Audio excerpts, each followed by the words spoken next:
Alhamdulillah, Alhamdulillahi Rabbil Alamin. La louange est à Dieu, Seigneur des univers. Wa ashhadu an la ilaha illallahu waliyus salihin. Et j'atteste qu'il n'y a aucune divinité à part Dieu, tuteur des vertueux. Wa ashhadu anna sayyidana wa habibana wa maulana Muhammadan Rasulullah as-sadiqul amin. Et j'atteste que notre maître et bien-aimé Muhammad est l'envoyé de Dieu, sincère et véridique. Sayyidi, Amir al-Anbiya, maître, émir des prophètes, sallallahu alayka adada nujum sama, que les prières de Dieu soient pour toi au nombre des étoiles du ciel, wa rimal sahra, et au nombre des sables du désert, wa awladi Adama wa Hawa, et au nombre de la descendance d'Adam et Ève. Amma ba'd, ayyuha al-ikhwatu wal akhawatu fil islam, après ceci, mes frères, mes sœurs en islam, ahbab al-habib Muhammadin al-Mustafa, très cher au bien-aimé Mohammed al-Mustafa, alayhi afdalus salati wa azka salam, pour lequel on demande les meilleures prières et les hautes salutations. Nous sommes, mes frères et mes sœurs, dans un mois béni, le mois de Ramadan, le mois de l'invocation, le mois de tous les bienfaits de Dieu, subhanahu wa ta'ala, et de sa miséricorde. Raison pour laquelle je profite de cette occasion pour aborder le côté de l'invocation, de ad-du'a. Le prophète sallallahu alayhi wa sallam, dans un hadith, il dit «Les-sa'imi da'watun la turad», le jeûneur a une invocation qui n'est pas refusée, dans une version au moment de la rupture du jeûne, rapportée par l'imam Tirmidhi et par les autres. Le dua est un moyen pour atteindre une chose où on est incapable de l'atteindre avec notre propre capacité. Si vous voulez, ça c'est une définition simple du dua. Le dua est un moyen pour atteindre une chose ou qui est impossible à atteindre avec nos propres moyens. Donc, on se dirige vers Allah Ta'ala wa Tabarak, vers le Tout-Puissant, pour qu'il nous aide à l'atteindre. Mes frères et mes sœurs, l'homme, soit il a besoin de l'argent, de la richesse, avec sa pauvreté, soit il a besoin d'avoir des enfants alors qu'il est stérile, soit il a besoin de la bonne santé alors qu'il est malade, soit il a besoin de la réussite dans ses projets alors qu'il ne rencontre que l'échec, soit il a besoin de l'aide tout simplement lors d'une épreuve, etc. C'est ça l'homme et c'est ça la vie. On est toujours dans le besoin de l'aide. Et Dieu, et l'aide bien sûr vient de Dieu, à condition de s'adresser à lui, selon certaines bonnes règles de séance. Dieu subhanahu wa ta'ala nous a décrit dans le Coran plusieurs doigts de plusieurs prophètes pour faire augmenter notre confiance dans le doigt. Parce qu'il y a des gens qui vont quand même peut-être regarder le doigt avec doute, parce qu'ils ont essayé, ils n'ont rien eu. Dieu, pour nous, pour augmenter notre confiance, il nous a donné beaucoup d'exemples avec beaucoup de ces prophètes ou beaucoup de vertueux. Je me contente aujourd'hui comment dire, dans le début de ce cours, dans la première moitié de ce cours, à vous donner 7 belles images, 7 doigts venant de 7 serviteurs de Dieu, subhanahu wa ta'ala. La première image, un prophète auquel peu de gens ont cru, malgré qu'il les a appelés pendant des siècles. Il les a appelés presque pendant 1000 ans, sauf 50. C'est Nouh, salat et salam sur lui, c'est Noé, le père, le deuxième père de l'humanité. Son peuple était des tyrans, étaient des injustes. Ils l'ont menacé de lapidation à mort. Que va-t-il faire? Un seul homme face à un peuple d'injustes, de tyrans. Il s'est adressé à Allah Ta'ala wa Tabarak. Eux, ils ont leur arme. Lui, il n'a rien. Il s'est adressé à celui qui a tout. La ilaha illallah. Qu'est-ce qu'il a dit dans un verset coranique? Il a dit Anni maghloubun fantasir. Je suis vaincu. Prends ta revanche toi-même. Moi, je suis vaincu avec ce peuple-là. Prends ta revanche toi-même. Regardez la puissance du dua. Dans un autre verset coranique, subhanallah, Dieu nous a donné deux versions de son dua. Dans un autre verset d'un autre chapitre, Dieu dit Rabbi la tadar ala l'ardi min al-kafirina dayyara. Seigneur, ne laisse pas sur terre, parmi les mécréants, un seul pour habiter leur maison. Dieu décrit tout cela dans ce verset coranique. وَنُوحًا إِذْ نَادَى مِن قَبْلُ فَاسْتَجَبْنَا لَهُ وَأَهْلَهُ مِنَ الْكَرْبِ الْعَظِيمِ. Et Noé, quand il appela auparavant, nous répondîmes, je souligne en rouge 10 fois, 100 fois, 1000 fois, nous répondîmes alors à son appel. C'est-à-dire, aussitôt nous répondîmes à son appel et le soutenâmes, lui et les siens, du grand mal qui les affligeait. وَنَصَرْنَاهُ مِنَ الْقَوْمِ الَّذِينَ كَذَّبُوا بِآيَاتِنَا. Nous l'assistâmes en le sauvant du peuple qui avait qualifié nos signes de mensonges. C'étaient des gens malfaisants et nous les noyâmes tous ensemble. إِنَّهُمْ كَانُوا قَوْمَ سَوْءٍ فَأَغْرَقْنَاهُمْ أَجْمَعِينَ. Nous les noyâmes tous ensemble. Regardez la puissance de Dieu. Regardez la puissance de Dieu. Regardez aussi, méditez, remarquez, Nada, il appela, c'est Noé. Nous lui répondîmes, et le sauvâmes. Ça se suit, comme s'il a fait ça en un clin d'œil. Et l'assistâmes, les noyâmes tous ensemble. La ilaha illallah, il n'y a aucune divinité à part Dieu. Donc un appel, un seul appel, une invocation a transformé la défaite en victoire. Une invocation a transformé la faiblesse en force. Mon frère ou ma sœur, si tu es faible, si tu es vaincu, ne désespère pas. Appelle-le, parle avec lui, adresse-toi à lui. Il ne te décevra pas. La deuxième image, c'est un prophète qui a dépassé les 80 ans de sa vie. Il n'a pas de fils, il n'a pas d'enfant tout simplement, malgré qu'il a 2 femmes, 2 épouses. Et le temps de la grossesse et de l'accouchement est déjà passé.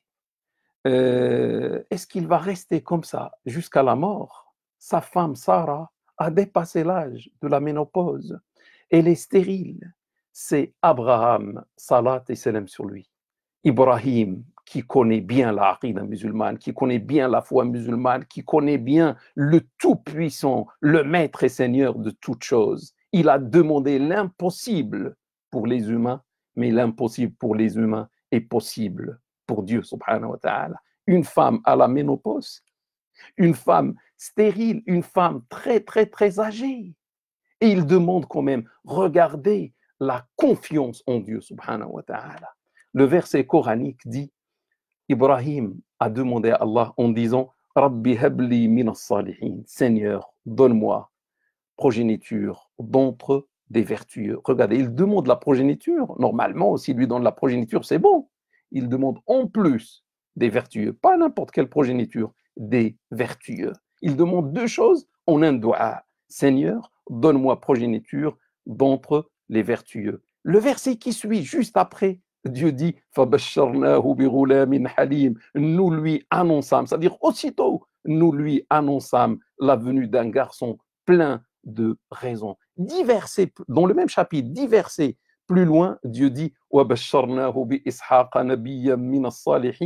nous lui annonçâmes la bonne nouvelle de la prochaine venue d'Isaac comme prophète d'entre les gens vertueux. Le premier, c'est Ismaël. Le deuxième, c'est Isaac. Lui, il a demandé progéniture, il n'a pas demandé beaucoup, peut-être un seul. Dieu lui a donné 2 et 2 grands vertueux, 2 grands prophètes. Chaque femme va donner naissance à un fils. Ainsi Dieu a voulu. Agar va donner naissance, Hajar va donner naissance à Ismaël et Sarah va donner naissance à Isaac.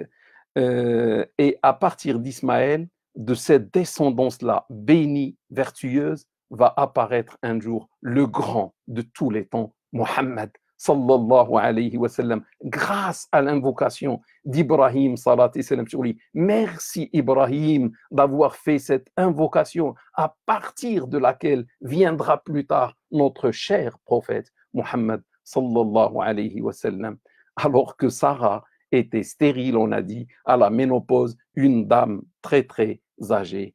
Et remarquez, Seigneur, donne-moi progéniture d'entre les vertueux, nous lui annonçâmes la bonne nouvelle. Tout de suite, nous lui annonçâmes la bonne nouvelle. Réponse rapide, Sarah s'est étonnée, elle est très âgée, elle s'est étonnée, il y a la ménopause, et les anges sont venus lui annoncer qu'elle va être enceinte d'un grand prophète.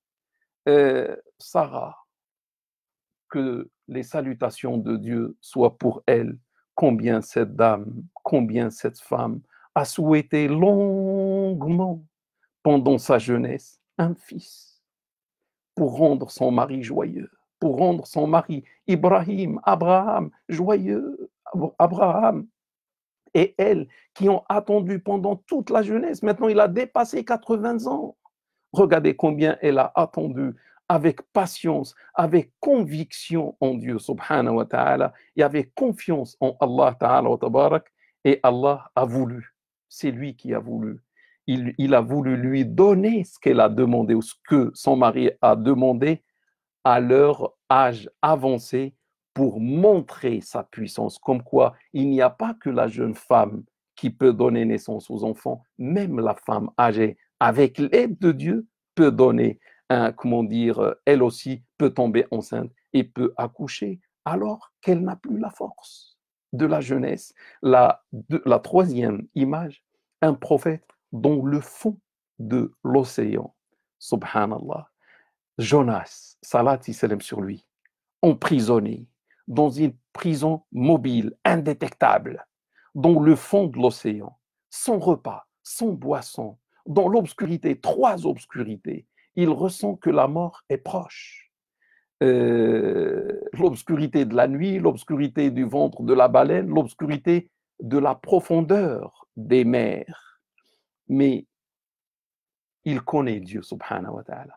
Il connaît la puissance infinie de Dieu, subhanahu wa ta'ala. Dans ces conditions très difficiles, il s'est adressé par un dua, je dis bien un dua, à Allah ta'ala wa tabarak. Le verset dit فنادى في الظلمات أن لا إله إلا أنت سبحانك إني كنت من الظالمين. Il appela dans les ténèbres, les trois ténèbres, il n'y a de Dieu que toi. Gloire et pureté à toi, j'appartenais vraiment aux injustes. Le verset qui suit dit nous répondîmes aussitôt à son appel et le sauvâmes de de sa souffrance. Remarquez mes frères et mes sœurs, il appela dans les ténèbres, nous répondîmes aussitôt à son appel et le sauvâmes du mal dont il souffrait. La ilaha illallah. Quelle puissance dans le monde actuel, quelle puissance moderne, avec la technologie qu'on connaît aujourd'hui, peut détecter cet homme et peut le délivrer une fois qu'une baleine l'a avalé. Il est dans les profondeurs, je ne sais pas de quel, de quel océan. On a vu dernièrement, mes frères et mes sœurs, des avions qui tombent dans la mer. Et parfois, ils passent un mois, même plus, avant de détecter où se trouve, l'endroit où est tombé l'avion ou pour trouver les restes de l'avion. Un mois, parfois plus, avec toute la technologie que l'humanité a aujourd'hui. Donc, mon frère ou ma sœur, si tu es angoissé, si tu passes par une situation difficile et tu ne peux pas t'en sortir, ne désespère pas. Dirige-toi vers Allah Ta'ala wa tabarak. La quatrième image, un prophète sur le lit de la maladie. c'est Job, Ayoub, salat et salam sur lui, As-Sabir, le patient, Ad-Dakir, l'évocateur. Il a perdu sa bonne santé, il est malade, il a perdu sa fortune, il a perdu tous ses enfants et personne n'a pu le guérir. Après 18 ans comme ça, il s'adresse à Dieu subhanahu wa ta'ala dans ce verset coranique. Regardez ce que Dieu dit de cette situation. وأيوب إذ نادى ربه أني مسني الضر وأنت أرحم الراحمين. Et Job, quand il appela son Seigneur, le mal m'a touché dans mon corps, et tu es le plus miséricordieux de tous les miséricordieux. فاستجبنا له فكشفنا ما به من ضر. Nous répondîmes aussitôt à son appel, dissipâmes le mal dont il souffrait. وآتيناه أهله ومثلهم معهم. Et lui donnâmes les membres de sa famille, et autant qu'eux avec eux. Il lui a donné le double de ce qu'il avait comme famille, et bien, etc. Comme si Dieu attendait seulement l'appel comment dire, de son serviteur Job, salat et salam sur lui. Remarquez avec moi, il appela son Seigneur, nous répondîmes aussitôt à son appel, dissipâmes le mal, lui donnâmes réponse rapide, mes frères et mes sœurs, suite à un seul doigt. Quel médecin dans le monde, mes frères et mes sœurs, te redonne la bonne santé, mais plus que ça, il te rend ta fortune et il te rend 2 fois ce que tu avais comme enfant et comme famille. La ilaha illallah. Mon frère ou ma sœur, si tu es malade, ne désespère pas. En la clémence de Dieu subhanahu wa ta'ala, dirige à Allah ta'ala wa tabarak. Dis-lui, le mal m'a touché et tu es le plus miséricordieux de tous les miséricordieux, mais parle à Allah ta'ala wa tabarak avec sincérité. La 4e ou la 5e image, un prophète entouré par de belles femmes, des femmes de ministres, des femmes de dignitaires. Il est seul parmi beaucoup de femmes venues pour voir sa beauté. Et à la tête de ces femmes se trouvait l'épouse du premier ministre d'Égypte, c'est Joseph, Youssouf, salat et salam sur lui, le noble, fils du noble, fils du noble, fils du noble, comme a dit notre prophète sallallahu alayhi wa sallam, c'est Joseph, fils de Jacob, fils d'Isaac, fils d'Ibrahim, salat et salam sur l'ensemble. La ilaha illallah, Seigneur, donne-moi progéniture d'entre les vertueux. Voici la progéniture, Joseph, salat et salam sur lui. Regardez, dans une situation difficile, que va-t-il faire, ce grand vertueux, Joseph, qui a grandi loin de son père? La ilaha illallah. Joseph était encore jeune. Il avait une beauté rare. Et la femme du premier ministre l'a aimé. Elle a perdu avec cet amour toute patience, toute pudeur, toute honte. Et elle a demandé à Joseph, devant les femmes présentes, de commettre le péché avec elle. Et là, devant les femmes, menacer soit la prison bien l'humiliation, s'il refuse son ordre. Cette femme était très belle, elle aussi. Et en plus de tout ça, toutes les femmes présentes, par pitié à l'égard de Joseph et sa beauté, on lui ont demandé de faire ce qu'elle demandait. Comme ça, il va éviter la prison. Joseph, dans ces conditions-là, il s'est adressé à Allah Ta'ala wa Tabarak. Le verset coranique dit قال رب السجن أحب إلي مما يدعونني إليه. Il dit Seigneur, la prison m'est préférable à ce à quoi elle m'invite. وإلا تصرف عني كيدهن أصب إليهن وأكن من الجاهلين. Et si tu ne me préserves pas de leur stratagème, je me pencherai vers elles et je serai alors de ceux qui méconnaissent ta loi. فاستجاب له ربه فصرف عنه كيدهن. Son Seigneur répondit aussitôt à son appel et éloigna de lui leur stratagème. Masha'Allah, innahu huwa as-sami'ul alim. Il est certes, l'audient et le sachant parfait. Euh, Joseph va entrer à la prison finalement en étant innocent. Il a préféré la prison par rapport à l'adultère. Il a demandé à Allah de le préserver et Dieu l'a préservé sur le champ. Remarquez, Seigneur, et juste après, nous répondîmes aussitôt comment dire, à lui. Mon frère ou ma sœur, si tu es victime d'injustice, ne désespère pas. Si tout le monde te tourne le dos et tu te retrouves seul devant l'injuste, devant les injustes, retourne-toi vers Allah Ta'ala wa tabarak. Nos problèmes, mes frères et mes sœurs, viennent du fait qu'on oublie Dieu. Et souvent, on compte sur nous, ou sur notre force, sur nos biens, sur nos amis.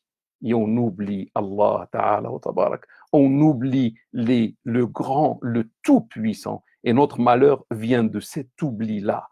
La sixième image, mes frères et mes sœurs, coranique, un prophète qui fait face seul à la plus grande puissance de son époque, la plus grande puissance militaire sur terre de son époque, la puissance militaire pharaonique, c'est Moïse. Salat et salam sur lui. Moussa. Pharaon a donné ses ordres de tuer tous les fils parmi les nouveau-nés de ses esclaves, de fils d'Israël, de laisser les filles et de tuer les fils dès leur naissance. Et c'est pas fini. Et il a dit dans un autre verset coranique, وقال فرعون ذروني أقتل موسى وليدع ربه. Pharaon dit, laissez-moi tuer Moïse et qu'il invoque son Seigneur. Laissez-moi, ça il a tranché, il va tuer tous les fils, tous les nouveau-nés garçons, et il va tuer aussi Moïse, salat et salam sur lui. Maintenant, Moïse, salat et salam sur lui, avec les fils de son peuple, sont menacés de mort. Dans ces conditions difficiles, Moïse, salat et salam sur lui, n'a pas perdu confiance. Il connaît le Tout-Puissant. Il parlait même, il était l'interlocuteur qui parlait sans l'intermédiaire de l'archange Gabriel avec Allah Ta'ala wa tabarak. Il s'était dirigé vers Allah avec ce verset coranique. ربنا اطمس على أموالهم واشدد على قلوبهم فلا يؤمنوا حتى يروا العذاب الأليم. Notre Seigneur, anéantit leurs richesses et rend leur cœur encore plus fermé afin qu'ils ne croient qu'en voyant le supplice douloureux. La suite, juste après le verset qui suit, قال قد أجيبت دعوتكما. Il dit, là c'est Allah, il dit, voilà votre vœu exaucé. Allah, le Tout-Puissant, dit à Moïse et son frère Aaron, voilà, votre vœu, votre doua est exaucé. Donc, remarquez, mes frères et mes sœurs, Moïse, salat et salam sur lui, dit Rabbana, Seigneur, il va dire Seigneur, et il va faire son invocation. Son frère à côté de lui dit Amin, Amen. Allah dit sur le champ, votre vœu est exaucé. Et Dieu a sauvé Moïse, salat et salam sur lui, son frère, les fils d'Israël, et il a noyé dans la mer Rouge Pharaon. Pharaon, bien sûr, a utilisé ses soldats, son armée militaire, sa puissance militaire, ses armes. Et Moïse, qui était seul, a utilisé lui aussi son arme. Mais l'arme de Moïse était plus forte, plus puissante que toutes les armes de Pharaon. C'était l'arme de l'invocation, c'était l'arme de parler avec Allah Ta'ala wa tabarak. La septième et dernière invocation, un homme, un prophète qui a hérité, ou un homme qui a hérité à la fois de la royauté, c'est un roi, de la royauté et de la prophétie. C'est Salomon, Suleyman ibn Daoud, Salomon, fils de David. Salat et salam sur lui. Il dit dans un verset coranique, il formule ce doua dans un verset coranique, رب اغفر لي وهب لي ملكا لا ينبغي لأحد من بعدي. Seigneur, fais-moi rémission, pardonne-moi et accorde-moi un royaume qu'il ne convient après moi à personne d'autre d'avoir. innaka antal wahhab. C'est toi le grand dispensateur des biens. فسخرنا له الريح تجري بأمره رخاء حيث أصاب. Nous lui soumîmes alors le vent courant avec douceur sur son ordre, apportant l'abondance au pays qu'il touchait. وَالشَّيَاطِينَ كُلَّ بَنَّاءٍ وَغَوَّاصٍ. Et les démons, nous lui en soumîmes tout bâtisseur averti et tout grand plongeur. وَآخَرِينَ مُقَرَّنِينَ فِي الْأَصْفَادِ. D'autres, nous les lui enchaînâmes deux par deux. هَذَا عَطَاؤُنَا فَامْنُنْ وَامْسِكْ بِغَيْرِ حِسَابٍ. Voilà notre don. Accorde-en ou refuse sans avoir à en rendre compte. Le royaume de David était énorme, salat et salam sur lui. Son miracle, les montagnes et les oiseaux proclamaient la gloire et la pureté de Dieu avec lui.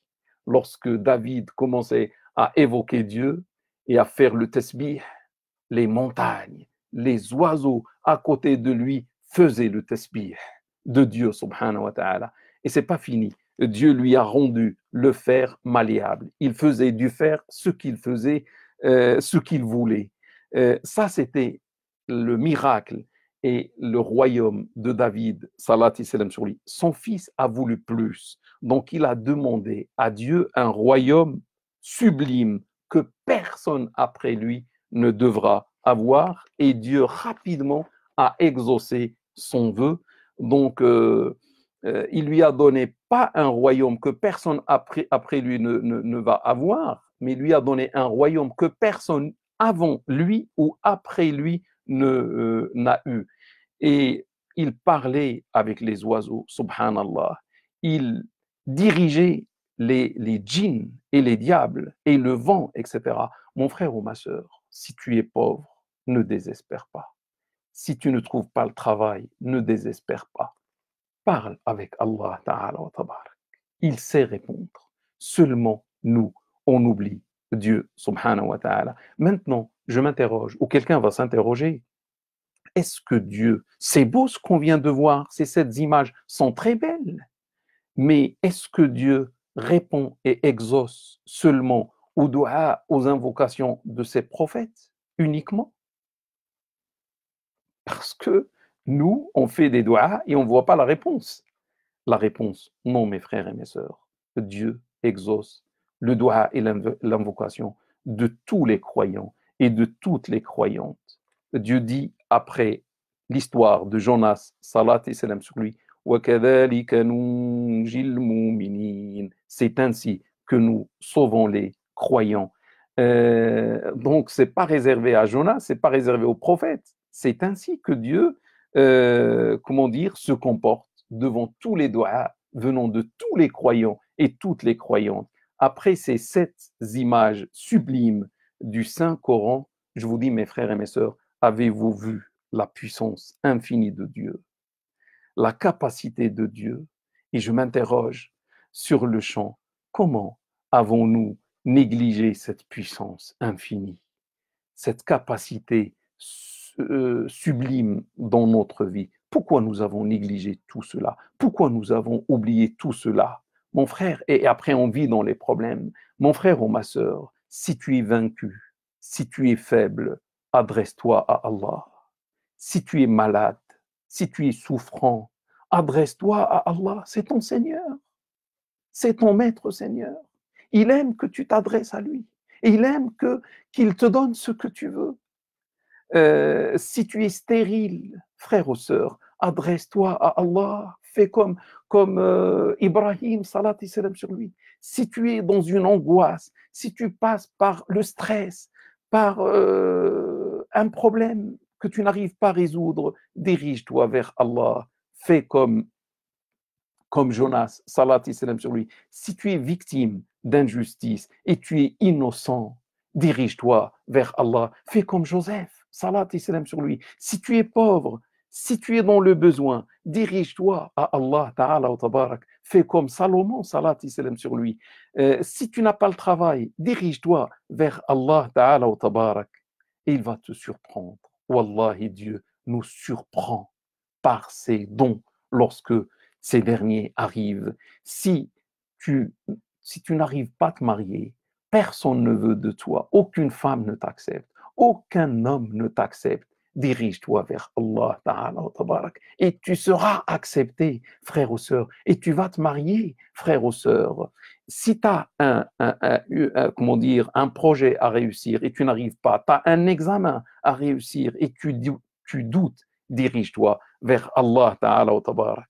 Mes frères et mes sœurs, couvrons-nous ou couvre ta faiblesse par sa puissance, couvre ta pauvreté par sa richesse, couvre ta défaite et ton échec par son assistance, couvre ta maladie, ta souffrance par sa guérison, etc.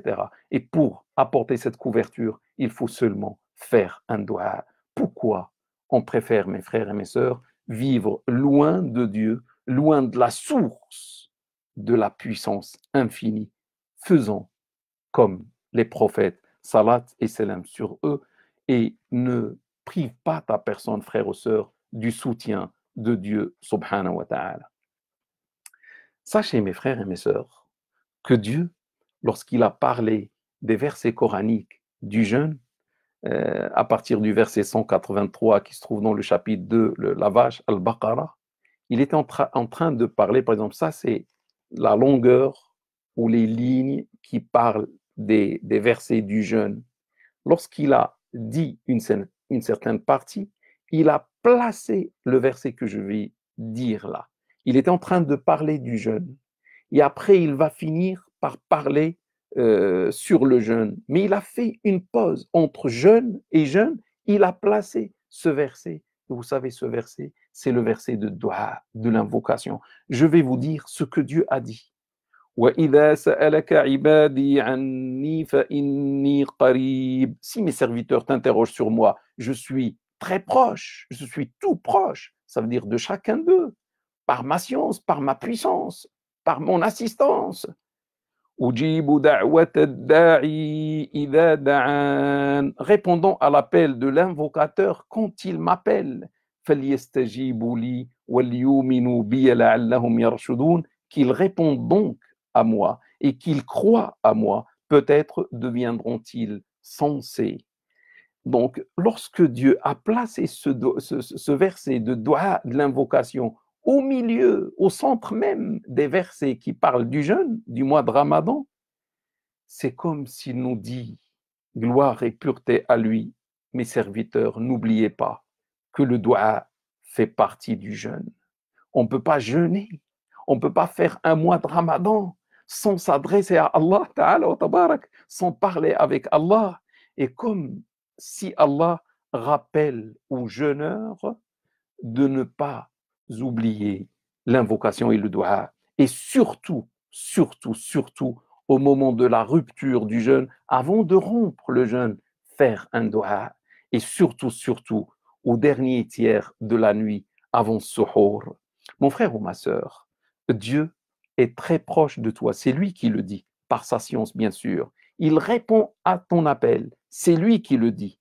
Comme il a répondu dans les 7 images, dans les 7 images qu'on a vues, les invocations des prophètes avant nous.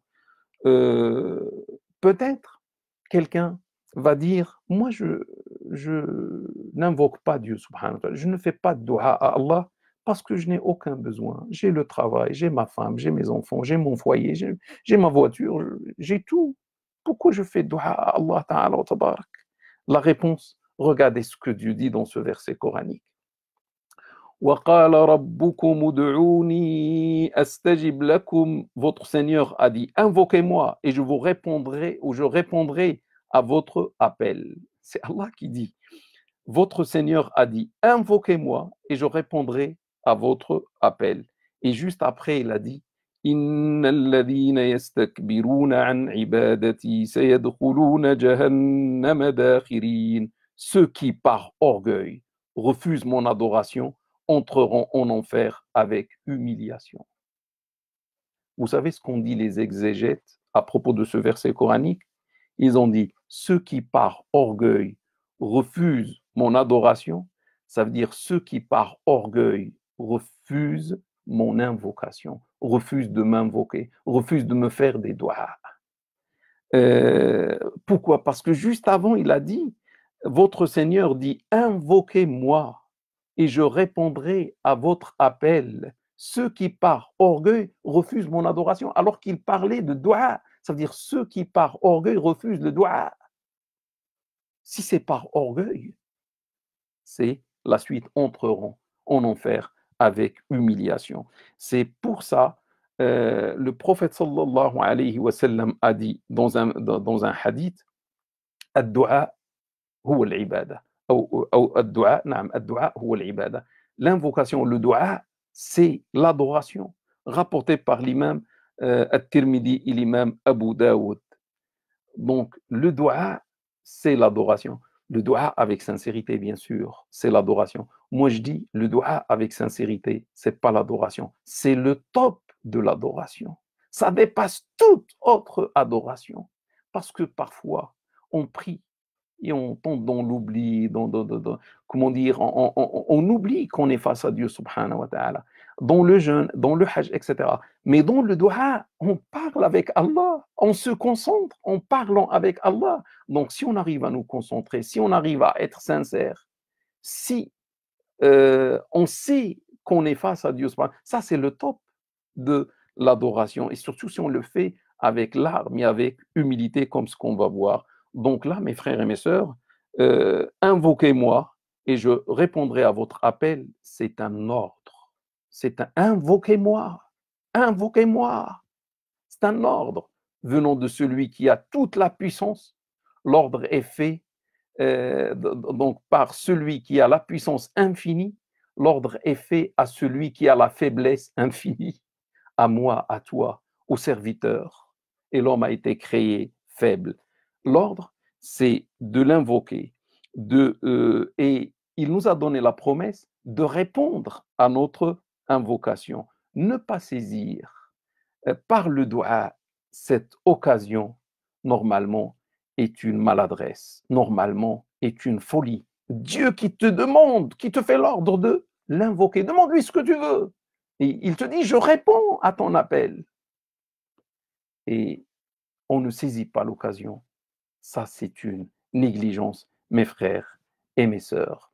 Préférez vivre dans les malheurs, dans les souffrances, dans les maladies, dans les injustices, dans la pauvreté, en refusant de saisir par le doigt la main tendue, généreuse de Dieu subhanahu wa ta'ala, est une grande maladresse. Avec ce verset qui dit que Dieu répond à l'appel quand il vient, on n'a plus d'excuses, mes frères et mes sœurs, si on ne s'adresse pas à Allah ta'ala wa tabarak.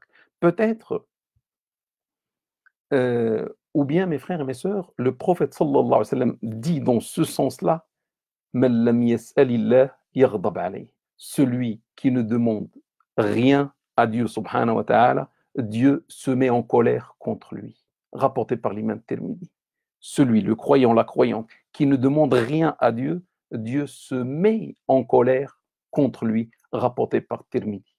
Et dans un autre hadith, le prophète sallallahu alayhi wa sallam dit que à chaque nuit, quand il reste le dernier tiers de la nuit, ça veut dire avant suhour, notre Seigneur dit, il parle à l'humanité, il parle à ses serviteurs chaque nuit, un rendez-vous qui se renouvelle toutes les soirées.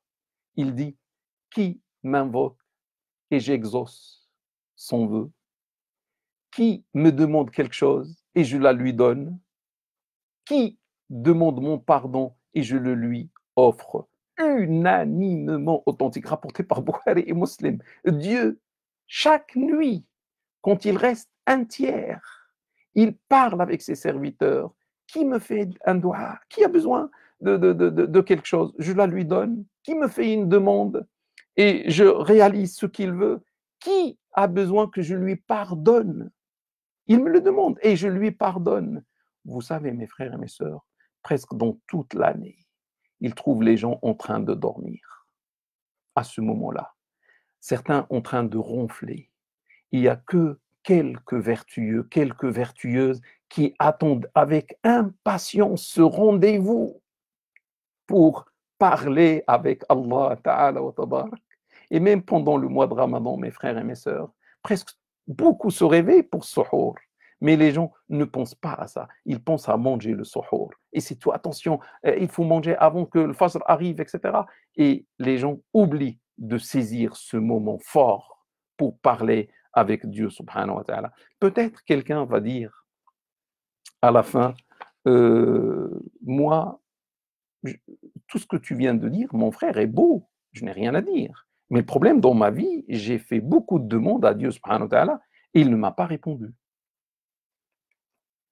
Donc, j'appelle Dieu et Allah ne répond pas. Je lui demande des choses, il ne me donne pas. Pour répondre à cette problématique, et normalement tout le cours était fait pour arriver à cette problématique, mais il fallait passer par tout ce que j'ai dit, il y a 3 points dans la réponse. Le premier point, mes frères et mes sœurs, sache que l'invocation est une adoration. Le dua est une adoration. Et Dieu n'a créé les djinns et les humains que pour l'adorer. Et parmi l'adoration, c'est lui faire des doigts. Peu importe, il ne donne pas, il faut l'adorer. On n'adore pas Dieu seulement lorsqu'il nous donne. Il faut toujours adorer Dieu subhanahu wa ta'ala. Et on vient de voir que parmi l'adoration se trouve le dua. Plutôt le dua, comme on va le voir, c'est le top de l'adoration. Donc, il est nécessaire, mon frère ou ma sœur, de s'adresser à Allah quand on est seul, le jour ou la nuit, avec sincérité, avec recueillement, avec même des larmes aux yeux, avec humilité. Et là, quand tu fais ça, mon frère ou ma sœur, crois-moi, tu as atteint le top de l'adoration. Tu as atteint le sommet de l'adoration. Personne ne te voit, à part lui. Tu es entre ses mains. Tu es en train de faire ce qu'il t'a demandé de faire. Tu es en train de l'invoquer. Tu es en train de l'appeler. Avec tout ton corps est avec Allah. Tous tes sentiments sont avec Allah. Tout ton cœur est avec Allah. Et tu es sûr et certain qu'il est maintenant avec toi. Il t'entend, il te voit, il est tout proche de toi, comme il l'a dit dans le verset coranique, par sa science et par sa puissance. Comme notre maître, le prophète sallam, nous l'a enseigné, adore Dieu comme si tu le vois. Ça veut dire invoque Dieu comme si tu le vois. Quand tu commences à lever la main, à parler avec Allah, c'est comme si tu vois Dieu. Parce que le dua est une adoration. C'est le prophète qui a dit ça. On vient de le voir. Ça veut dire invoque Dieu comme si tu vois Dieu, subhanahu wa ta'ala. Mais si tu n'arrives pas à le voir, sache au minimum que lui te voit. Ça, c'est unanimement authentique. Et vous savez comment le prophète a décrit cette situation? C'est al-ihsan. C'est l'excellence. C'est pour ça tout à l'heure j'ai dit c'est le top. Le doua, c'est le top. C'est l'excellence de l'adoration. C'est un moment où tu parles avec Allah Ta'ala, un moment de clarté, un moment de spiritualité intense. Et tu commences à parler avec Allah comme ça. C'est le top. La ilaha illallah. Et tu demandes à Allah ce que tu veux, mais en étant sûr qu'il va te répondre. Par contre, mes frères et mes sœurs, celui qui invoque Dieu avec sa langue et son cœur est absent, la langue est en train de dire Seigneur, je te demande, etc. Mais le cœur, il pense à autre chose. La raison et le cœur pensent à autre chose. Le cœur est absent, le cœur est discret, est distrait. Il appelle Dieu, mais il n'est pas sûr et certain que Dieu l'entend. Il est en train de lever la main, ça y est, Dieu est là, il voit, il entend, et lui, il pense que Dieu n'est pas proche de lui, Dieu ne l'entend pas. Et pour lui, subhanallah, c'est Shaitan qui donne cette impression. Pour lui, c'est comme s'il parle avec le vide, il n'y a personne, il n'y a que lui. C'est Shaitan qui donne cette impression grave, dangereuse. C'est comme s'il parle avec le vide, c'est comme s'il parle avec le néant, et du coup, il ne va pas parler comme ce qu'il faut avec Allah. Celui-ci, c'est comme s'il se moque de Dieu. Même celui, ça, cette sorte cette manière de doigt, c'est une sorte de mécréance. Parce qu'Allah a promis dans plusieurs versets de répondre au dua. Donc, celui qui doute de cela, celui qui ne croit pas à ça, ne croit pas à un verset coranique. Et c'est grave de ne pas croire à un seul verset coranique. Et du coup, Dieu ne lui répond pas parce qu'il ne croit pas bien à, comment dire, à la réponse de Dieu, subhanahu wa ta'ala. Il y a, mes frères et mes sœurs, une politesse, des règles de bienséance à pratiquer lors du dua, à respecter lorsqu'on s'adresse au roi des rois. On ne peut pas s'adresser au roi des rois comme ce qu'on veut, mais comme ce qu'il nous a demandé de faire. Celui qui ne respecte pas ces règles de bienséance lors du dua, bien sûr, sera privé de la réponse. Le prophète sallallahu alayhi wa sallam, regardez ce qu'il dit, invoquez Dieu en étant sûr et certain de la réponse. Masha'Allah. Invoquez Dieu en étant sûr et certain de la réponse. Quand tu parles avec Allah, tu dois être sûr et certain qu'il va te répondre. Et sachez que Dieu ne répond pas à un appel ou à un dua venant d'un cœur distrait et inattentif. Donc, vous voyez, c'est le prophète qui dit, et sachez que Dieu ne répond pas à une invocation venant d'un cœur distrait et inattentif, rapporté par l'imam Tirmidhi et par Al-Hakim. Sois présent lors de ton dua avec Allah, sois présent avec Allah Ta'ala wa tabarak, sois présent devant Allah Ta'ala lors de ton dua et il sera présent avec toi par sa réponse. Le deuxième point, mes frères et mes sœurs, il y a celui qui invoque Dieu avec des larmes, avec un cœur présent, mais Dieu ne répond pas à son appel. La cause, le problème, lui, il invoque Dieu avec un cœur présent, avec même des larmes, et il n'y a pas la réponse. Vous savez pourquoi, mes frères et mes sœurs? Parce que cette personne vit loin de Dieu. Cette personne a oublié Dieu dans sa vie. Celui-ci ne se rappelle de Dieu que lors des crises, lors des problèmes, lors des dangers. Et lorsqu'il y a le danger qui arrive, il pleure devant Dieu. Mais après le passage du danger, il oublie Dieu. Il revient au haram, il y a la désobéissance. Celui-ci fait partie des gens de la désobéissance, des gens des péchés. Celui-ci est noyé dans le haram. Et on demande à Allah dans ce mois d'aider, qu'il aide ces gens à revenir vers Allah, d'aider ces gens à faire le repentir vers Allah Ta'ala wa tabarak. Et celui-ci, lors de l'épreuve, lors du mal, lors du danger, il lève les mains, il appelle Dieu au secours. Il veut que Dieu réponde à son appel, alors que lui, il n'a jamais répondu à un seul appel de Dieu, subhanahu wa ta'ala. Dieu, tout à l'heure, il a dit qu'ils répondent à moi. Ça veut dire, s'ils veulent, si mes serviteurs t'interrogent sur moi, je suis tout proche d'eux. Je réponds à l'appel de l'invocant ou l'invocateur quand il m'appelle, mais qu'ils répondent à moi et qu'ils croient à moi. Donc, eux, ils me font des appels, mais moi aussi, je leur fais des appels. Moi, Dieu, eux, mes serviteurs, ils me font des appels. C'est réciproque, pas de problème. Ils me font des appels, je leur fais des appels.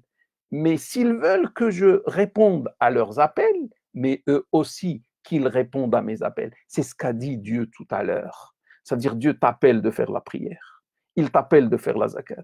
Il t'appelle comment dire, l'appel du jeûne, etc., etc., etc. Les appels de Dieu sont nombreux. Et nos appels, nous aussi, sont nombreux. Si tu veux que Dieu réponde à tes appels, réponds-toi d'abord aux siens. Sinon, celui qui oublie Dieu dans sa vie, chaque fois il y a un mal, un malheur, un danger, il appelle Dieu, ça c'est quelqu'un qui se moque de Dieu en quelque sorte. Il veut seulement profiter de ce que Dieu donne, mais il ne veut pas lui aussi faire ses devoirs. Il ne pense à Dieu que pendant le malheur, mon frère ou ma sœur, sois toujours avec Dieu. Il sera toujours avec toi. Crois-moi, sois toujours avec Dieu dans ta vie. Il sera toujours avec toi par son aide. Sois proche de lui. Il sera toujours proche de toi. Le troisième et dernier point, et je vous libère, Inch'Allah, mes frères et mes sœurs, il y a celui qui, qui est avec Allah, qui ne fait pas le haram, qui adore Dieu bien ou très bien et qui invoque Dieu subhanahu wa ta'ala, qui fait le dua, qui fait l'invocation avec recueillement, avec larmes. Et Dieu ne répond pas à son appel. Et Dieu ne répond pas à son dua. Mon frère ou ma sœur, ne désespère pas. Il y a deux possibilités dans ce cas-là. Si franchement, tu es un bon croyant, une bonne croyante, tu n'oublies pas Dieu dans ta vie et tu t'adresses à lui comme il dit, et avec sincérité, avec recueillement, peut-être même avec des larmes, et tu vois qu'il ne te répond pas. Il y a deux possibilités. Je commence par la première. Sois sûr et certain, frère ou sœur, que Dieu va te répondre, mais après un délai.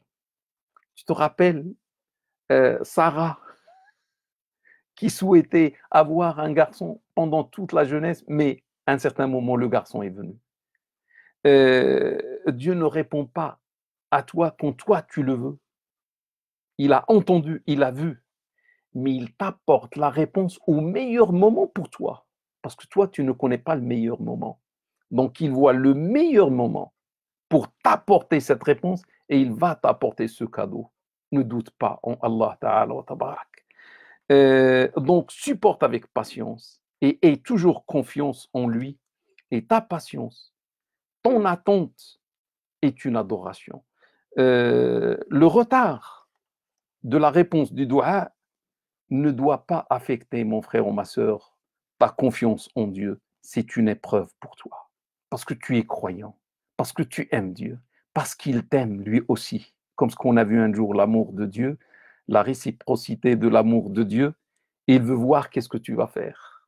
Est-ce que tu vas toujours avoir confiance à Dieu ou est-ce que tu vas perdre confiance en Dieu parce qu'il n'a pas répondu à toi alors que tu es un croyant et il t'aime et tu l'aimes. C'est une épreuve pour toi. Tiens dans l'épreuve, s'il te plaît. N'échoue pas dans l'épreuve. Que ce retard ne te cause pas un doute, ne commence pas à douter en Dieu subhanahu wa ta'ala, parce que Allah a promis la réponse dans plusieurs versets coraniques. Ça, c'est notre foi. Ça, c'est la aqidah du musulman. Le prophète sallallahu alayhi wa sallam dit à propos de cela, yustajabu li ahadikum ma lam ya'jal. L'un de vous recevra toujours une réponse tant qu'il ne s'impatiente pas. C'est le prophète sallallahu alayhi wa sallam qui parle. L'un de vous aura une réponse, ça veut dire à son dua, tant qu'il ne s'impatiente pas. Parce qu'il dit, j'ai invoqué Dieu et il n'a pas répondu à moi, unanimement authentique, Bukhari et Muslim. Ça veut dire il va commettre une erreur. Lorsqu'il a fait le dua à Dieu, il a attendu, rien ne vient de la part de Dieu, il commet l'erreur et il abandonne le dua. Il dit Dieu n'a pas voulu me répondre, c'est pas la peine de continuer à lui demander. Donc le prophète sallallahu alayhi wa sallam dit l'un de vous recevra une réponse tant qu'il ne s'impatiente pas. C'est-à-dire il faut toujours continuer à faire le dua à Allah en étant sûr qu'il va nous répondre et la réponse viendra au moment voulu par Dieu, pas le moment voulu par moi ou par toi, mon frère ou ma sœur. Et n'oublie pas, frère ou sœur, que Dieu est plus miséricordieux que toi-même pour toi-même. Tu veux le bien pour toi, c'est pour ça que tu fais le doigt. Mais sache que Dieu est plus miséricordieux pour toi-même, plus que toi-même. Donc, fais confiance à Allah Ta'ala. Un certain vertueux ou certains vertueux disent que si tu vois que quand tu t'adresses à Allah avec beauté, avec de belles paroles, avec peut-être des larmes, avec sincérité, avec recueillement, quand tu es seul et tu parles avec Allah, il se peut que Dieu a aimé, a apprécié ta manière de t'adresser à lui. Il se peut que Allah a aimé ta façon de parler, tes paroles sont aimées, appréciées par Allah Ta'ala. Et il va retarder la réponse pour que tu continues à lui parler comme ça. Parce qu'il y a le risque, s'il te donne, tu vas tout arrêter. S'il te donne ce que tu veux, tu vas arrêter à parler à Dieu avec cette manière qui est belle. Donc c'est pour ça parfois Dieu retarde l'échéance. Et c'est beau de parler à Allah dans ta solitude de cette manière. Et c'est beau aussi de continuer à faire ça. Et que même si la réponse tarde à venir, c'est pas grave. L'essentiel que tu t'adresses à Allah de cette manière quand tu es seul à seul avec lui, frère ou sœur.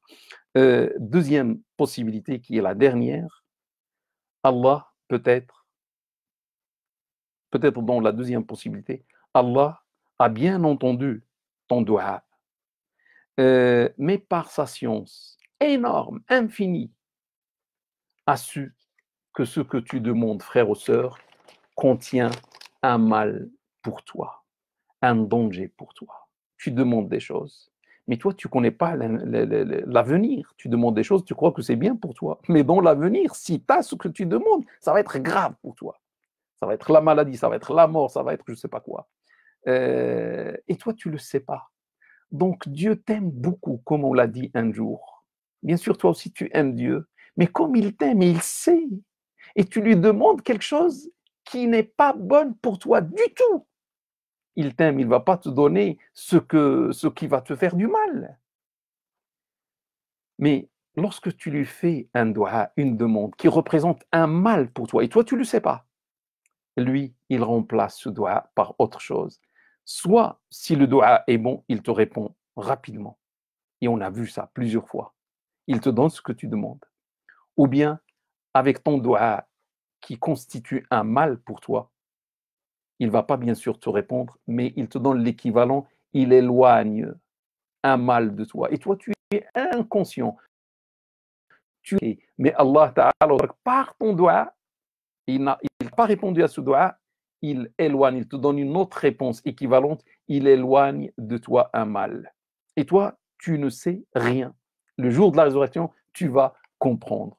Ou bien, il te réserve un grand bien dans l'au-delà grâce à ton doua rapporté par Al-Hakim et par l'imam Ahmed. Ça veut dire qu'on est toujours gagnant à faire des doigts. Même lorsque Dieu ne nous répond pas, il va éloigner soit un mal de nous, alhamdoulilah, ou bien il va nous donner un immense bien le jour de la résurrection. Alhamdoulilah, le jour de la résurrection, tu vas voir tous ces biens. Mais d'où viennent tous ces biens? C'est les doigts que tu me faisais dans la vie ici-bas. Donc, mon frère ou ma sœur, sois confiant en Allah Ta'ala wa Tabarak. Combien d'hommes demandent de se marier avec une femme ou une femme qui demande à Allah de se marier avec un homme. Mais dans ce mariage, il y aura beaucoup de problèmes s'ils savaient.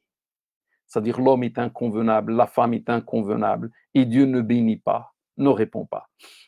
Combien d'hommes veut un enfant, par exemple, et Dieu ne lui donne pas l'enfant parce qu'il a su que cet enfant va être un désobéissant, va être une source de malheur et de mal pour lui, etc. Combien d'hommes demandent de l'argent et Dieu ne lui donne pas parce qu'avec cet argent, il allait faire le haram et Dieu ne veut pas pour lui. Donc, mes frères et mes sœurs, on doit avoir pleinement confiance à Dieu subhanahu wa ta'ala. On doit continuer avec persévérance à faire le dua à Allah ta'ala wa tabarak et surtout pendant ce mois de Ramadan, peu importe ou dans toutes les circonstances et dans toutes les situations, car le dua est l'arme puissante du croyant et de la croyante. Donc mes frères et mes sœurs, faisons beaucoup de dua, surtout pendant ce mois, pendant la lumière du jour, pendant l'obscurité de la nuit, quand on jeûne, ou surtout quand on veut rompre le jeûne, avant même de manger, alors qu'on a jeûné pendant tout un jour, on attend et on lève la main et on parle avec Allah Ta'ala et on lui demande ce qu'on veut. C'est un moment où le dua est exaucé. Ou bien avant le suhour. Vous voyez, avant le suhour, c'est bien de se réveiller un peu plus tôt, faire les ablutions et faire le dua avant même de prendre le suhour et faire le dua à Allah Ta'ala wa Tabarak. C'est un moment où le dua est exaucé, demande ce que tu veux à Dieu Subhanahu wa Ta'ala. Et le top, si on parle avec Dieu, si on s'adresse à Dieu Subhanahu wa Ta'ala, essayons si on peut, de verser quelques larmes aussi. Ça serait le top, parce qu'avec ces larmes, tu auras l'ombre de Dieu le jour où il n'y aura aucune ombre à part la sienne. C'est-à-dire que tu entreras sans jugement au paradis. Mes frères et mes sœurs, j'ai fini. اللهم إني داع فأمنه. اللهم إنا نسألك الهدى والتقى والعفاف والغنى والعفو والعافية في الدين والدنيا والآخرة.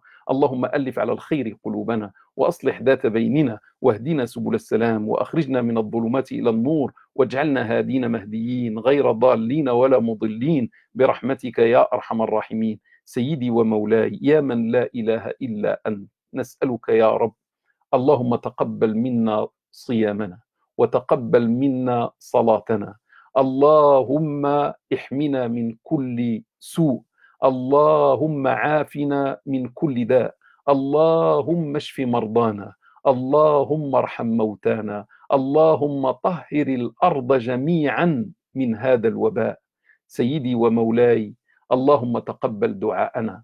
اللهم يا رب تقبل دعاءنا في هذا الشهر. اللهم اجعلنا من أحبابك ولا تجعلنا من أعدائك. وصل وسلم وبارك على سيدنا وحبيبنا ومولانا محمد صلى الله عليه وسلم وعلى آله وأصحابه أجمعين. سبحانك اللهم وبحمدك، نشهد أن لا إله إلا أنت، نستغفرك ونتوب إليك. سبحان ربك رب العزة عما يصفون وسلام على المرسلين والحمد لله رب العالمين. والسلام عليكم ورحمة الله تعالى وبركاته.